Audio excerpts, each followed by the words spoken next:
I love to pop into Reddit and see what people are talking about. And one of my favorite forums to do that is the Dating Over 30 forum. So a lot of times I pop in there and I read a post and I think, oh my gosh, this is a great topic. I have to make a video about it. So that's what I'm doing today. I love when content creators answer Reddit questions, so I'm going to be doing a lot more of that. So what I'm going to do is I'm going to read a question from Reddit, and then I'm going to give you my perspective on it, my feedback on it. So again, this is from Dating Over 30. The question is, what's the cutoff between communicating one's feelings and judging or picking on a partner's behavior? Great question, right?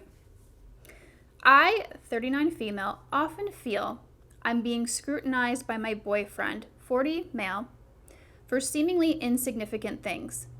On one hand, I appreciate the honesty and ability to communicate when displeased, but on the other, I get frustrated because more often than not, I can recall a moment in the past where I was similarly displeased with him or caught him in a less than perfect moment, but I chose to brush it off. Pick your battles mentality, rather than make an ordeal of it. The problem is also compounded by the fact that I am very experienced in long-term relationships where he is not.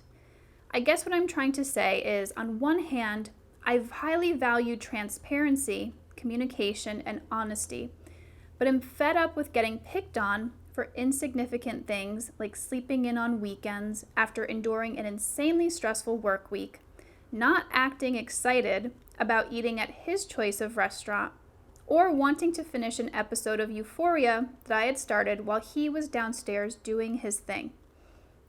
For reference, he has a much more relaxed week than I, and pretty much gets to do whatever he wants due to receiving a steady paycheck from a family business.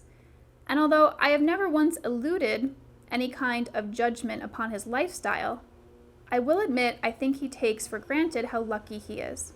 Now, I admit we are all set in our ways a little bit at this age, and that's fine. Again, I'm cool doing my thing while he does his. But somehow, although he is self-aware and seemingly emotionally in tune, he has not seemed to grasp how so far this relationship has gone largely his way. By that I mean me always driving to see him on weekends, but midweek he is too busy to see me. We always watch what he wants on TV. We'll watch shows that I dislike or am meh about, but he won't sit through a show he dislikes. Or how he'll ask me to stop and pick up food on my way over there after an 8-hour workday when he's had a chill day. I've just been writing these things off to relationship inexperience or flakiness, because hey, I've been guilty of that. But maybe I'm kidding myself? I don't know. My point is, how do you find that fine line between open, honest communication and not sweating the small stuff? Last week we had a heart-to-heart and I told him I felt really judged by him and it's hard for me to feel comfortable right now.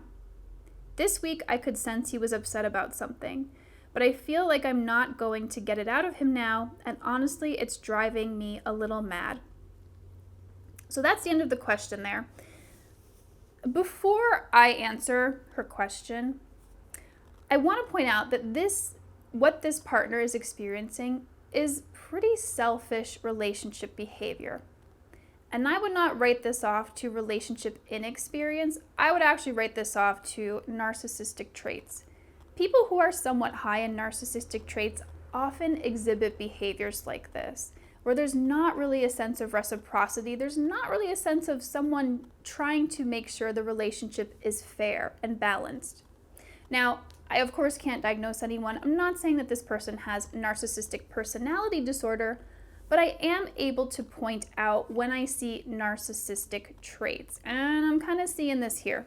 This is definitely selfish relationship behavior, where the one person is always doing the driving, always making the compromises, and the other person isn't. So that's just something to keep in mind of here. So these narcissistic traits just don't bode well for the relationship. Anytime someone is high in narcissism and exhibits that selfish behavior, it's not going to turn out well. It's unlikely to change. And so any kind of accommodations that you can make really will not affect the outcome of the relationship. So just stating that right off the bat here. Someone would have to be really motivated to change this type of selfish behavior. It would have to be an intrinsic motivation. And most people aren't ready to do that, because if you're behaving in a selfish way, why would you change if it works for you? Why would you change if it gets you what you want? Behaving in a selfish way makes it so you get your way. So you'd have to really have like a aha moment. You'd have to really have like a epiphany to realize, oh shoot, I have actually been being selfish here. Oh man, I need to change my behavior. This usually doesn't happen. Usually what happens is you can talk to this person about this all you want, and maybe they can say, oh yeah, you're right, I need to change.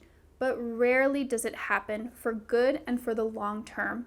People who make good relationship partners, they intrinsically have this motivation to make sure that the relationship is fair.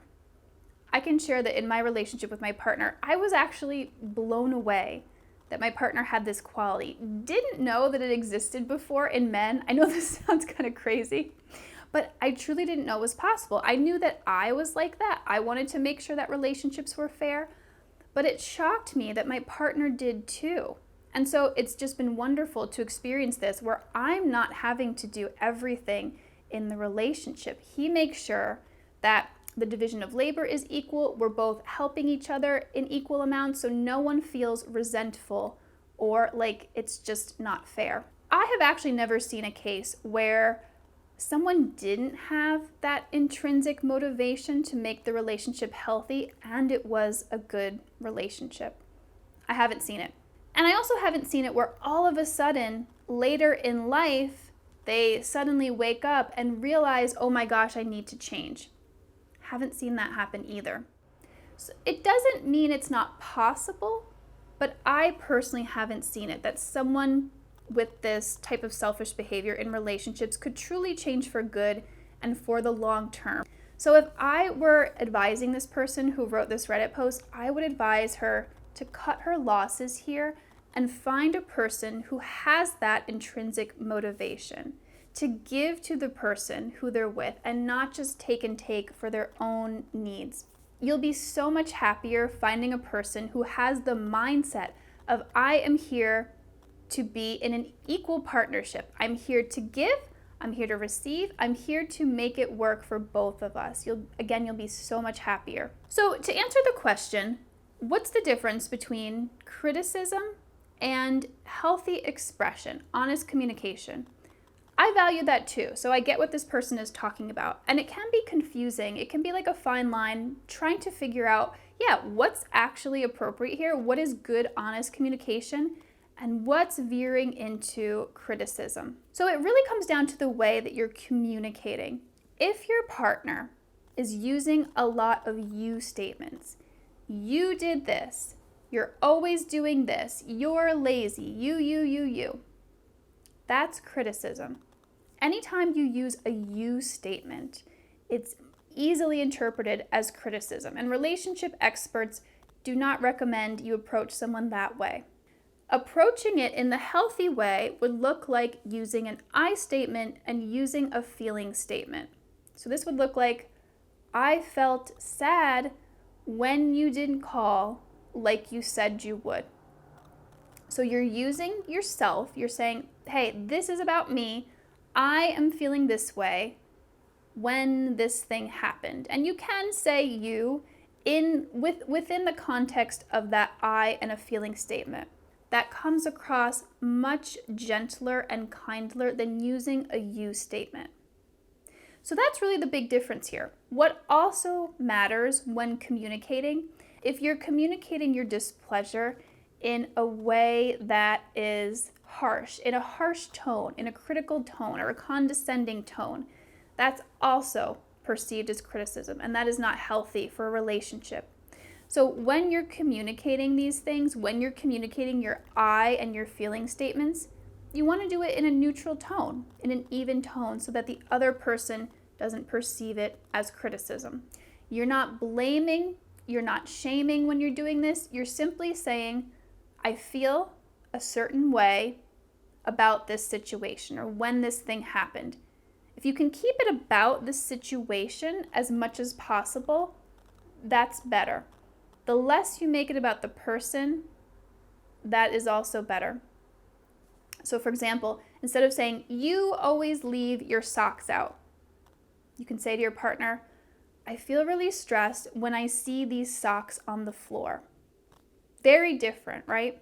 So that's the difference. It can seem subtle, but as you practice, you'll be able to pick out when it is a criticism and when it's a person expressing honestly and openly about how they feel in the relationship. Picking your battles can also be a healthy relationship behavior. What does this look like? This looks like not bringing something up every single time there's something your partner does that slightly annoys you. Like, it would probably be a little weird and a little bit too much if your partner was sitting there and you said, hey, I felt really annoyed by the way you breathed just there. Like, that would be too much, right?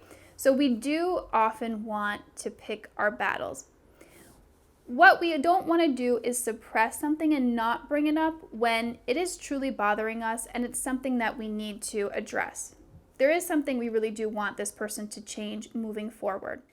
It doesn't sound like this person's partner is picking their battles. It seems like from what she's written here that this person is just nitpicking, being very critical about everything. And again, this is a sign of someone that is high in narcissistic traits. This is what it looks like. Frequently having a problem with all sorts of different things.